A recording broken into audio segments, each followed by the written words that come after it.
বাচ্চারার কি অবস্থা দেখেছো? প্রতিদিন সকালে 6টার সময় ঘুম থেকে কি আর উঠতে পারে? চোখই খুলতে পারছে না, প্রতিদিন এইভাবে বসে বসে ঘুমায়। Welcome to my channel. কি আর করা যাবে, দেখো ঘুমের মধ্যেই ওকে ব্রাশ করাচ্ছি, আর কিরকম করছে দেখেছো? ওকে দেখে না আমার যে কষ্ট হয় তার সাথে সাথে মজাও হয়। যাই হোক, ব্রাশ টাশ হয়ে গেছে, ব্রাশ করাতেই কিন্তু ওর ঘুম ভেঙে যায়। তারপরে দেখো ওকে দিয়ে দিয়েছি একটু কেক, চিকলি, নিমকি আর খেজুর। নিমকি দেখেছো আমি 4টে দিয়েছি, উনি আবার হাত দিয়ে নিজে নিজেই তুলে নিলেন। যাই হোক, ওর ওখানে ব্রেকফাস্ট করছে, আমি চলে আসলাম ওয়াশিং মেশিনটা চালানোর জন্য। কারণ তাড়াতাড়ি ওয়াশিং মেশিন চালিয়ে দিলে কাচাটাও তাড়াতাড়ি হয়ে যাবে, তাহলে মেলে দিতে পারবো। কারণ বাইরে যা মেঘলা ওয়েদার, তাতে যত তাড়াতাড়ি কাঁচা হয়ে যাবে ততই ভালো।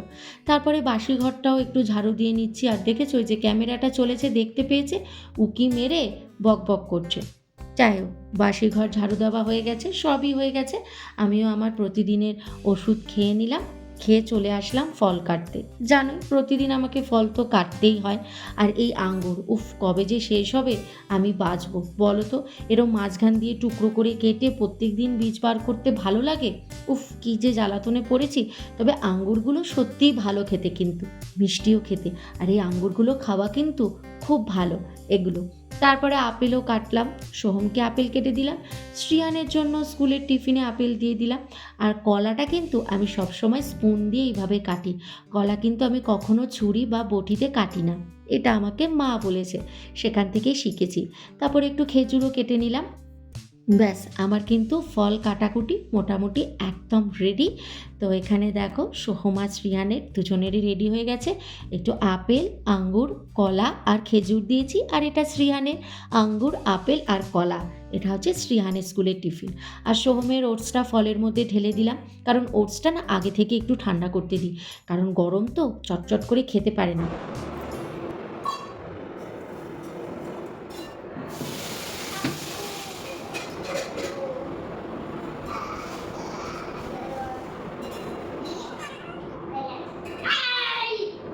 কত রকমের বদমাইশি করতে পারিস তুই, দেখ।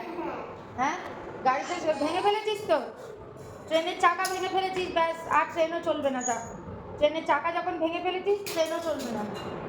আমি এবার এইভাবেই সব গাড়িগুলো আমিও ছুঁড়ে ফেলে দেবো।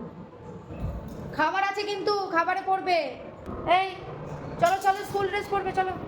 আজকে শ্রিয়ানের জন্য টিফিনে বানানো হচ্ছে উপমা, সুজির উপমা। তো মা ওকে উপমাটা বানিয়ে দিচ্ছে আজকে। তুই আবার এসছিস আমার মোবাইল নিতে? হ্যাঁ, রেডি হয়নি না? রেডি হয়নি এখনো? হ্যাঁ, তো রোজ বাস দেখা। আজকে তো খেলা হবে, আজকে তো নো ব্যাগ ডে। হ্যাঁ, তোমার স্কুলে আজকে, বুঝেছো? আজকে হচ্ছে নো ব্যাগ ডে, অনলি তুমি আজকে টিফিন নিয়ে যাবে। আজকে অনেক খেলা হবে, ফান হবে, কিন্তু ম্যাম বলেছে আজকে আমাকে এসে আজকে বলবে কিন্তু, ঠিক আছে? কি কি হয়েছে? গ্রিন হয়ে আছে। হ্যাঁ, গ্রিন হয়ে আছে। এটা কোথায় দেখি? মন্দিরায় গেছে? হ্যাঁ, এখনো মন্দিরায় যায়নি, মন্দিরায় যাচ্ছে সবে। তুমি বসো এক জায়গায়, বসে দেখো বাসটা কত দূর গেল। তো ফাইনালি কিন্তু তোমাদের সামনে আসলাম একটু কথা বলতে। আমি রেডি হয়ে গেছি, এখন বেরোবো, শ্রেয়ানকে বাসে তুলতে যাব। আজকে হচ্ছে শ্রেয়ানের স্কুলে হচ্ছে নো ব্যাগ ডে, মানে আজকে শ্রেয়ান কোনো খাতা, বই, ব্যাগ কিচ্ছু নিয়ে যাবে না, শুধু নিয়ে যাবে টিফিন আর জলের বোতল। তো আজকে ওদের অনেক খেলা হবে, মানে ফান হবে প্রচুর, আজকে ফান অ্যাক্টিভিটিস হবে। তো এগুলো সব হবে, তো দেখা যাক কী কী হয়। যদি ভিডিও শেয়ার করে তাহলে দেখতে পাবো কী কী হয়। তো তারপরে শ্রেয়ানকে দিয়ে বাড়ি এসে তারপরে ঘরের কাজগুলো করতে হবে। ঘরের সমস্ত কাজ পড়ে আছে, কারণ সকালবেলায় একদমই টাইম হয় না এইসব দিকে তাকানোর। তো ওকে স্কুলে দিয়ে, মানে বাসে তুলে দিয়ে এসে তারপরে ঘরের দিকটা একটু তাকাই, চিন্তাভাবনা করি কখন কোথায় কী কাজ পড়ে রয়েছে। তো আজকে এসেই আজকে একটু ঘরটা পরিষ্কার করতে হবে। তো দেখি কোন ঘরটা পরিষ্কার করবো, কারণ এই ঘরটা মোটামুটি আমার পরিষ্কার আছে, ভাবছি আজকে ওই ঘরটা পরিষ্কার করবো। তো দেখতে থাকো আজকের ব্লগটা। তো আজকে সারাদিন কী কী করি অবশ্যই তোমাদের সাথে শেয়ার করব। সব কিছুই শ্রীহান ওর বাবার মতো নকল করবে। যেহেতু সোহম জুতো পালিশ করছিল, ও দেখেছো একা একা কেরম জুতো পালিশ করছে। এত পাকা ছেলে না, সব সময় ওর বাবার সব নকল করবে, নিজেই একা একা জুতো পালিশ করবে। আজকে নো ব্যাগ ডে, হ্যাঁ আজকে নো ব্যাগ ডে। আজকে শ্রিয়ান ব্যাগ ছাড়া স্কুলে যাচ্ছে, তাই তো? খালি টিফিন নিয়ে যাচ্ছে, তাই না? আজকে শ্রেয়ানের খালি টিফিন হবে আর খেলা হবে, ভালো করে খেলবে। হ্যাঁ, আমাকে কিন্তু বলবে কি কি খেলা হয়েছে, ঠিক আছে? আমি তো দৌড়াবো, ওটাকে যা নিয়ে আসবে না হুম, আলমারি যে ওটা আমি কি রুমাল আছে না ওখানে আসবে মনে হয়। আচ্ছা, রুমাল আছে। হ্যাঁ তো আবার দৌড়ে দৌড়ে বাড়ি এসেছি, শ্রেয়ানের আই কার্ড নিতে ভুলে গেছি। তো আবার তাড়াতাড়ি দৌড়ে দৌড়ে আসলাম, এসে আই কার্ডটা আবার নিয়ে যাচ্ছি। সোহম ওকে নিয়ে এগিয়ে গেছে, হ্যাঁ, কারণ ও তো আর তত তাড়াতাড়ি হাঁটতে পারবে না, তাই আমি নিয়ে এখন তাড়াতাড়ি হাঁটবো, একদম ভুলে গেছি। ভোর 5:30 থেকে প্রতিদিন আমার এই ডিউটি শুরু হয়। না, প্রতিদিন বলবো না, সোম থেকে শুক্র, কারণ শনি রবি আমার আবার ছুটির দিন। তো যাই হোক, সকালের যে ঝড় ঝাপটাটা চলে সেটা এখন আপাতত শান্ত হয়ে গেছে। শ্রীহানও স্কুল চলে গেছে, সোহমও অফিস চলে গেছে। তো এখন হচ্ছে পুরো শান্ত পরিবেশ, ধীরে সুস্থে ঘরের কাজ সামলানোর সময় এখন। তো আজকে ঘরের কাজ করতে করতে একটু তোমাদের সাথে গল্প করি, তাই না? সেভাবে তো গল্প করা হয় না, তো আজকে ভাবলাম ঘরের কাজ করতে করতে একটু গল্প করি। কারণ সংসারে এইসব কাজ কিন্তু আমাদের লেগেই থাকে। প্রত্যেকটা মেয়েকেই, বিশেষ করে যারা হাউসওয়াইফ, তাদের কিন্তু এই কাজগুলো করতেই হয়। এই দেখো আমাদের বিয়ের ছবি, তোমাদেরকে এত সামনে থেকে কিন্তু কোনোদিনও দেখাইনি, আজকেই দেখালাম। যাই হোক, একটু গল্প করা যাক, তাই না? আমাদের জীবনটা কিন্তু এরকমই, বিশেষ করে হাউসওয়াইফ। প্রতিদিন কিন্তু এই কাজগুলো সামলানো চারটিখানি কথা নয়। যাই হোক, আমাদের জীবনটা কিন্তু অতটাও মসৃণ নয় যতটা আমরা দেখাই। আমাদের জীবনে যেমন হাসি আছে তেমনি দুঃখও আছে। আমরা হাসিটাকে সবসময় দেখাই, দুঃখটাকে নিজেদের মধ্যেই রাখার চেষ্টা করি। দুঃখ মানুষকে জানিয়ে কি হবে, কেউ তো আমাদের হেল্প করতে আসবে না।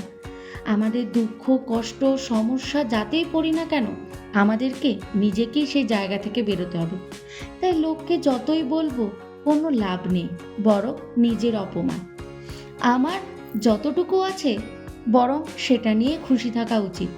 আমি সবসময় সব কিছুই খুব পজিটিভভাবে নিই, সেটা ঘরের কাজকর্ম বলো বা কোনো সমস্যায়ও যদি পড়ি সেটাকেও বলো। সোহম কিন্তু একটু সমস্যায় পড়লেই অনেকটা ঘাবড়ে যায়, না কাজের ক্ষেত্রে না, কাজের ক্ষেত্রে কিন্তু ভীষণ স্মার্ট, কাজের ক্ষেত্রে মানে অফিসের কাজের ক্ষেত্রে সেদিকে কিন্তু ভীষণ স্মার্ট, কিন্তু কাজের বাইরেও তো একটা জগৎ আছে। সেখানে রাস্তাঘাটে বলো যেখানেই বলো, কোনো একটা সমস্যাতে পড়লেই সোহম কিন্তু একটুতেই ঘাবড়ে যায়। বাট না, আমি অত সহজে ঘাবড়াই না। আমি বলি সমস্যাতে তো পড়বই, তার জন্য এত উত্তেজিত হবার কি আছে?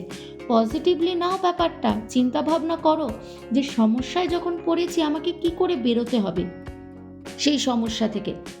মানুষকে যতই আমরা সমস্যার কথা বলবো, মানুষ আমাদের সান্ত্বনা ছাড়া আর কিছুই দেবে না, কারণ যুগটা এখন এরকমই পড়ে গেছে।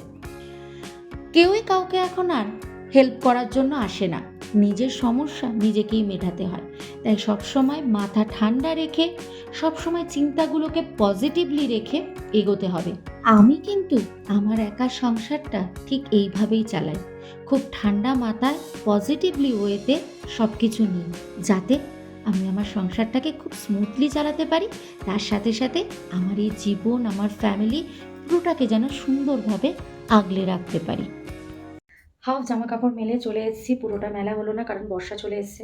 তো ও তো মুছে টুছে তো ব্যালকনি, তো অসুবিধা হয়, আমি মেলবো ও মুছবে, তো এই জন্য ওকে ছেড়ে দিলাম, ও কাজ টাজ করে যাক, তারপরে আমি আবার বাকি জামাগুলোকে মেলে দেবো।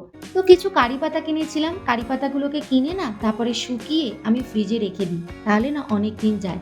কারণ কারি পাতা তো খুব একটা লাগে না না আমাদের, তো এই জন্য কী হয় এতটাই কিনতে হয়, কিনে আমি এই জন্য রেখে দিই, কম তো আর কিনতে পাই না। তো দেখো গাটি কচু কিনেছি, একটু পেঁপে সজনের ডাঁটা এগুলো কিনে এনেছি, আর এগুলোকে দেখেছো একদম প্লেটের মধ্যে দিয়ে রোদে দিয়ে দিয়েছি, আস্তে আস্তে শুকিয়ে যাবে। বাইরে কীরকম মেঘ করেছে দেখেছো, আবার হালকা রোদও উঠছে, বাট এই রোদ কিন্তু বেশিক্ষণের না, ওই 2 মিনিটের জন্য। এইগুলো শুকিয়ে গেলে এগুলো ফ্রিজে রেখে দেবো। চলো বাকি জামাগুলো মেলে নিই, বাকি জামাগুলো তো বাকি ছিল না মেলা। তো ওই যেটা বলছিলাম কারি পাতার কথা, কারণ এখানকার মানুষ কারি পাতা প্রচুর খায়, বাট আমরা তো এত খাই না, তাই আমরা কিনলে কি হয় আমাদেরকে কিনে ফ্রিজেই রেখে দিতে হয়, কারণ একটা দুটো তো আর ডাল কিনতে পাওয়া যায় না। দেখো জামা কাপড় মেলা হয়ে গেছে, প্রচুর জামা কাপড় ধরাতে পারিনি, তাই চেয়ারে মেলে দিয়েছি দুটো গেঞ্জি, আর বাইরে দেখেছো তো রোদ ফোদ সব চলে গেছে, কিরকম মেঘ দেখেছো, পুরো কালো মেঘ ভর্তি। বৃষ্টি হবে না কিন্তু, কিন্তু এইরকমই মেঘ থেকে যাবে, কি হয় কে জানে। আর এখানে এগুলো দিয়েছি, কবে শোকায় দেখি এই পাতাগুলো। তবে দিতে হবে এখন 3-4 দিন দিতে হবে, তবে গিয়ে এগুলো শোকাবে। আর যদি রোদ উঠে যায় তাহলে তো ভালোই। আজকে আমাদের ব্রেকফাস্টে করেছি একটু ম্যাগি, ওই স্যুপ ম্যাগি। আমার না খুব ভালো লাগে, সবসময় তো শুকনো ম্যাগি খাই, তবে স্যুপের ম্যাগি না আমার সব থেকে বেশি ভালো লাগে, একটু ঝোল ঝোল থাকবে ম্যাগিটা। যাই হোক, আজকে হবে চানা মশলা, একদম সিম্পলভাবে করব। তো চানা মশলাটাকে আগে একটু মানে চানাটাকে একটু সেদ্ধ করতে বসিয়ে দিচ্ছি। তবে আমি চানা মশলা যখনই করি না একটু মাংসের কিমা দিয়ে করি, বাট আজকে আর মাংসের কিমা না, একদম সিম্পলভাবে আলু দিয়ে বানাবো, একদম ঘুগনির মতো যেটা বলে। তো সেদ্ধ তো হয়ে গেছে আমার চানা, নামিয়ে নিয়েছি। এবারে ব্যাস রান্নাটা চটপট বসিয়ে দিলাম। একদিকে হচ্ছে কাঁঠালের বিচি সেদ্ধ কুকারে, আর আরেক দিকে ফার্স্টে ঘুগনির জন্য আলুটাকে ভেজে নিচ্ছি। ব্যাস, আর কি, যেরকম ঘুগনি মানে ওই চানা মশলা, যেটাকে আজকে আমি একদম ঘুগনির মতো সাধারণভাবেই বানাবো। তো রান্না করতে গিয়ে হাতে ছিটে এসছে গরম তেল। ওই যে গোটা গরম মশলা দেখবে অনেক সময় ছেটায় না, গোটা গরম মশলা দিলে এই লবঙ্গ বা এলাচ দেখবে ছিটে আসে, ওই দেখো দেখেছো, পেঁয়াজটা দিতে গিয়েই আঙ্গুলের মধ্যে ছিটে এসছে। তো মা তাড়াতাড়ি পেস্ট এনে আমার আঙ্গুলে লাগিয়ে দিল। লাগানোর পরে আঙ্গুলটা কিন্তু বেশ জ্বালা করছিল। আর নতুন কি আছে, এই তেলের ছেটা তো আমাদের সবসময় রান্না করতে করতে আসে, তবে আমি খুব সাবধানেই করি রান্না। বাট আজকে ওই যে পেঁয়াজটা দিতে গেছি ওই সময় একটা লবঙ্গ ছিটেছে, ব্যাস তেলটা এসে আঙ্গুলে লেগেছে, তাই নিয়েই রান্না করছি। আর কি, আমাদের সবই অভ্যেস, আমরা যে কত এরকম ছ্যাঁকা খেয়ে যাই, আমাদের থেকেও বেশি অনেকে ছ্যাঁকা খায়। যাই হোক, মশলা এখানে আমার কষছে, ওদিকে শ্রিয়ানের ডিম সেদ্ধ বসিয়ে দিয়েছি। তারপরে এখানে হবে টমেটো পোড়া, ওই ধনেপাতার চাটনি করব, তাই একটু টমেটো পোড়াচ্ছি, খুব ভালো লাগে ধনেপাতার চাটনির সাথে। আর এই যে কাঁঠালের বিচি সেদ্ধ হয়ে গেছে, এবার এটাকে কাঁচা পেঁয়াজ, রসুন আর লঙ্কা পেস্ট করে কাঁঠালের বিচিটাকে ভালো করে মেখে নেব, দারুণ লাগে খেতে। তোমরাও করে দেখবে একবার, কিচ্ছু রান্না টান্না করতে হবে না। আর ঘুগনিটা দেখো নামানোর আগে একটু গরম বিরিয়ানির মশলা দিয়ে দিয়েছি, একটু টেস্টটা অন্যের জন্য। তো ব্যাস, আমার রান্না রেডি। আর এখানে টমেটোটাও পোড়াতে বসিয়ে দিয়েছি। স্কুল থেকে এসেই দেখো উনি এখন মাজা খাবে, দেখেছো, কোনো দিকে মন নেই, স্কুল থেকে এসে জামা কাপড় ছেড়েই ও এখন বলছে আমি এখন মাজা খাবো। দেখেছো, ঘড়িতে কটা বাজে দেখো। খাবো। আচ্ছা, ওটা ওর ফ্রুটি, এখন ঘড়িতে বাজে 1টা। আর এই যে দেখেছো ফ্রুটি খাচ্ছে, বলছে আমি ফ্রুটি খাবো। ও ভাবে এটা ফ্রুটি, একটাই চেনে, খালি ফ্রুটিকেই চেনে, দেখেছো, এই যে ফ্রুটি খাচ্ছে। চেয়ারে বসে পড়েছে, গিয়ে চেয়ারে বসে বসে নাকি ও এখন ফ্রুটি খাবে। কি রে, স্নান কখন করবি? ফ্রুটি খাবি, স্নান করবি, ভাত খাবি, কখন কি করবি রে? হ্যাঁ, এসে নিজে নিজে একটা ফ্রুটি খাচ্ছিস। মাজাটাকেই বলছে ফ্রুটি।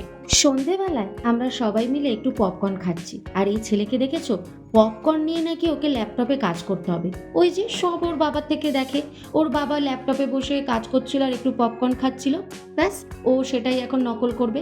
যাই হোক, পপকর্ন খাওয়া হয়ে গেছে, সব কিছু হয়ে গেছে, এবার শ্রীহান পড়তে বসে পড়েছে। পড়াটা একদম মাস্ট, প্রত্যেক দিন নিয়ম করে পড়তে বসতেই হবে। রিহানকে পড়িয়ে তারপর আমি আবার একটু হাঁটতেও গেছিলাম, আমি আর সোহম একটু হাঁটতে গেছিলাম, হেঁটে ঘরে চলে এসেছি এখন। তো ভিডিওটা এখন এন্ড করে দিই। যদি আজকের ভিডিওটা ভালো লেগে থাকে তাহলে অবশ্যই লাইক কমেন্ট শেয়ার করে দিও, আর সাবস্ক্রাইব করে ছোটো চ্যানেলটার পাশে থেকো। আবার দেখা হচ্ছে নেক্সট ডে একটা সুন্দর ব্লগের সাথে, ততক্ষণের জন্য বাই, গুড নাইট, ভালো থেকো, সুস্থ থেকো, সবাইকে ভালো রেখো। Thank you. Please subscribe.